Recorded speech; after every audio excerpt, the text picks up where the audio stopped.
যখনই কোনো রোগীর প্রতি বান্টনা, ব্ল্যাক ম্যাজিক বা সেহের জাদু আসে থাকবে, তখনই দেখা যাচ্ছে রোগীর প্রতি একটি অস্থিরতা চলে আসবে। সে একাকিত্বভাবে, স্থায়ীভাবে কোনো একটা স্থানে বসে থাকতে পারবে না।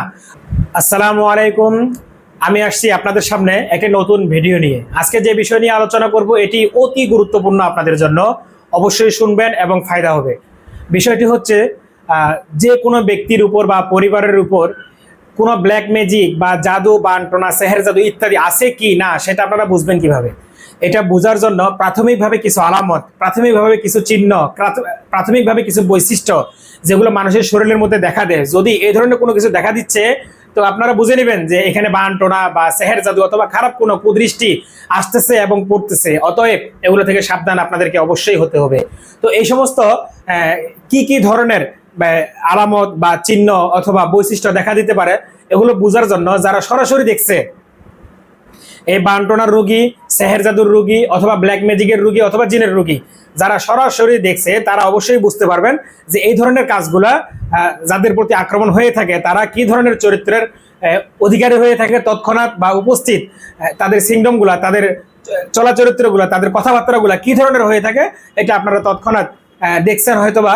তো যারা দেখেন নাই বা যারা বুঝেন না, অথবা যারা বুঝতে পারেন না, তাদের জন্য এই বিষয়টি হচ্ছে, যখনই কোনো রোগীর প্রতি বান্টনা, ব্ল্যাক ম্যাজিক বা সেহের জাদু আসে থাকবে, তখনই দেখা যাচ্ছে রোগীর প্রতি একটি অস্থিরতা চলে আসবে।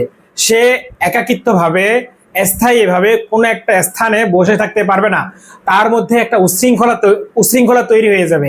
খাওয়া দাওয়ার দিক দিয়ে, চলাফেরার দিক দিয়ে, কথাবার্তার দিক দিয়ে সে মাঝে মাঝে চোখ বড় বড় করে তাকাবে এবং মানুষকে ভয়ভীতি দেখাবে, খুব চিল্লাচিল্লি করবে এবং পাগলামি করবে। এমনকি তাকে যদি শিকল দিয়ে বেঁধে রাখাও হয় তবুও তাকে বেঁধে রাখা যাবে না, যে এই ধরনের পরিস্থিতি একটা সেখানে তৈরি হয়ে যায়। অতএব এই বান্টনা থেকে বাঁচার জন্য আসলে খুবই দরকার, খুবই অত্যন্ত দরকার। এগুলা শরীয়তের কিছু মাসালা আছে, শরীয়তের কিছু নিয়ম কানুন আছে।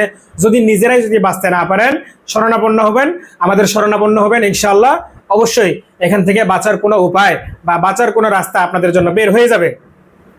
তো এই সমস্ত যাদের শরীরে বান্টনা বা ব্ল্যাক ম্যাজিক থাকে তারা অনেক সময়, এগুলো অনেক রোগীর ক্ষেত্রে এমনটা হয়ে থাকে, আবার অনেকের ক্ষেত্রে এমনটা হবে না, ভিন্নতা দেখা দিবে। কারণ প্রত্যেক রোগীর ক্ষেত্রে একই কাজ, একই আলামত, একই বৈশিষ্ট্য থাকবে এমনটা কিন্তু নয়।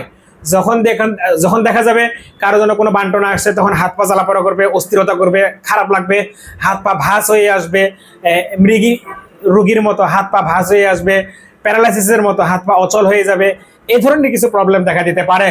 তো তারা আবার কোরআন তেলাওয়াত শুনতে তাদের কাছে একটু অস্থিরতা লাগবে, বিরক্ত বোধ লাগবে, আজান শুনতে পারবে না, ভালো লাগবে না, নিজেকে স্থিরভাবে, স্থায়ীভাবে বসে থাকবে, এ ধরনের কোনো কিছু করতে পারবে না। অতএব এই বান্টনা থেকে বাঁচার জন্য, ব্ল্যাক ম্যাজিক যাদের শরীরে আছে তারা এই সমস্ত খারাপ জিনিস থেকে, এই যে জাদু থেকে, বান্টনা থেকে, এগুলো থেকে বাঁচার জন্য অতি গুরুত্বপূর্ণ, খুব দরকার, অত্যন্ত দরকার। অবশ্যই এগুলোর জন্য যোগাযোগ রাখবেন, ইনশাআল্লাহ চেষ্টা করব যথাসম্ভব এগুলো থেকে মুক্তির একটি লাইন বের করতে, মুক্তির একটি উপায় বের করতে।